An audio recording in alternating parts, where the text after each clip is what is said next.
Hello, my name is Lizette Romero, and in this screencast, I will be going over my vision statement for my future career as a special education educator. I will be reviewing the different topics that we went over through this past weeks, and I will talk about how it will apply to my future career as a SPED educator. The first one was the type of learners and the hidden curriculum. So I feel that the Great Schools Partnership did a great job elaborating on that and saying that the hidden curriculum consists of the unspoken or implicit academic, social, and cultural messages that are communicating to students while they're in school. This is important in special education because the learning that happens in special education not only happens in an academic standpoint, but it really goes into a social setting. Students need to learn how to be social. Students need to learn all of those skills that a regular general education student will learn. And so the learning does not stop for them. And so the hidden curriculum is mostly seen in the different social instances that our special ed students or students in SPED are pretty much dealing with day by day. In the learning environment, space, place, and material culture, um, students with special needs, of course, are need those different learning accommodations. In a special education classroom, even the seating that our students are exposed to does a lot in regards to their stemming techniques, what they use to focus. A lot of our kids use different fidgets. A lot of our students use different I know that one of my students uses a rubber band on the bottom of her chair while she's in class in order to just deal with that sensory need. And so the actual learning environment of our students is important and pivotal to the learning of our students in special education. In the achievement gap portion of this classroom, we learned that there's a huge differentiated type of learning in where students of color are learning at a certain level while other students that are a little bit more privileged are learning at others. While in SPED, we do have that different achievement gap, uh, especially because in SPED, their learning is a lot slower because they're dealing with other influences that they need to control in order to have the most conducive learning environment. There is an achievement gap. I worked at a charter school here in Los Angeles where the special education portion of or the special education students were not as challenged.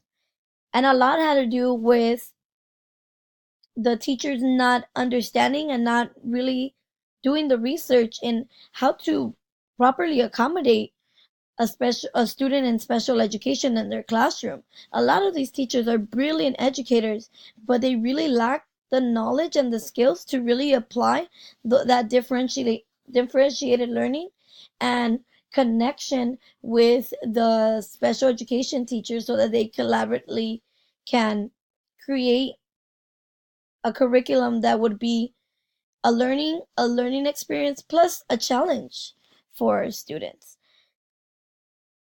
I feel that sometimes it's not uncommon for educators to not consider the needs of the students in special education, especially when it comes to integrating them in an inclusive classroom. I mean, 85% of students with a disability do not have a cognitive disability, and that tells us a lot. It tells us that our students can learn, but they need the different type of differentiated learning so that they may later learn at a faster capacity and can possibly reach a student in the general education classroom. In Culture as a Disability, McDermott and Varen's article really explained, and I quote, when culture is understood as the knowledge that people need for living with each other. It's easy to focus on how someone always appears to have more cultural knowledge than others, that some can be a part of everything and others cannot, that some are able and others cannot. Teachers really need to invest in getting to know the population of students that they're teaching in special education, especially when it comes with integration in a general education standpoint. I feel that those general education teachers sometimes don't spend the time in really seeing and seeing how students in SPED learn. Some are more visual learners. Some may need your actual notes so that they can read the notes because they can't understand when it's just audible. So in creating that, I feel that a possibility for change is our educators just investing a little more time and really getting to know the population that they're teaching. For pop culture and core rituals, I really had a difficult time with the integration just because I feel that pop culture and rituals is something that students in SPED do, well, for the most part, do not know. They don't know social skills that will allow them to elaborate and provide a plausible opinion on, things that are happening around them. Especially with our young students, our young elementary students. We're really trying to have them hone those skills.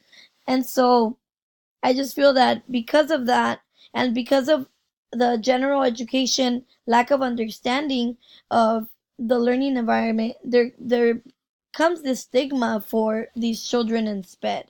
And so they're more prone to bullying, especially because students in the general education setting are not really aware of the learning needs of their friends in that classroom that have special needs. And so I just feel that these um these students not only struggle with standardization, but the actual general education students struggle understanding that as well. And so I feel that as a special education educator, it's not only my job to really provide that differentiated learning for students in SPED, but to also provide that education for our students, our regular Gen Ed students, explain to them what is autism. How do people think? How do people see the world? How do they hear things? It's different. And so it just involves a lot of education on both ends. And finally, we come to culturally responsive teaching. It really is going back to the culture as a disability. I found it correlating just because it's really getting to know your audience. Who are you teaching to?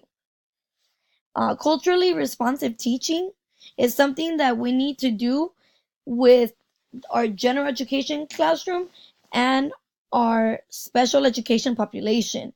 This is important because in the end we want our students to have that equity. I mean, this is a common struggle that we see, and there's also that differentiated inclusivity that we want in our classrooms. We want our students to understand that there's students with special needs that need special accommodations so that they can learn in a classroom just like anybody else. And I feel that the equity component in special education is something that is lacking, and it will be my job to ensure that we all understand that we all want to learn. All students are entitled to learn, and some students do not learn like other students do. So it's important that we just keep that in mind and really make sure that us as educators have understand that we have the power to change the world and to change the way our students learn, and so they learn collectively and they learn equitably. And that would be my goal as a special education educator. So I really want to take the time to really thank this class, this whole experience, because it really guided me through really understanding what I want to do in special education, what my goals are. I felt that before taking this class, I knew that I wanted to be an RSP teacher. I knew I wanted to be a special education educator, but I didn't really know my focus. My focus is definitely going to be equity. My focus is definitely going to be that collaborative learning, that differentiated approach and accommodations with teachers. So thank you so much for giving me that clarity. And I feel that now, because of this class, I really do have a direction. And so, thank you so much for this experience again.